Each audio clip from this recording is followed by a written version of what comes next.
मेरो बुढोले जाँडको झोल निकालिदिनु कि जाँडको झोल साथीहरू जाँडको झोल निकाल्नुपर्छ जाँडको झोल देखाउँछु ल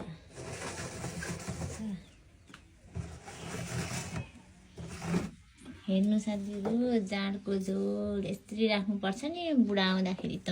बुढा विदेशदेखि आएपछि यस्तरी झोल राखिदिने अनि चिरिप चिरिप दिने क्या अहिले छान्ने यसरी हालेर सट्ट निकाल्ने छान्ने क्या देख्नुभयो कस्तो दामी छ हेर्नु साथीहरू खाने भए आउनु है साथीहरू जाँडको झोल खाने भए हाम्रोतिर जाँडको झोल खाने मान्छे चाहिँ उहाँनी हुनुहुन्छ लास्टै मन पराउनुहुन्छ जाँडको झोल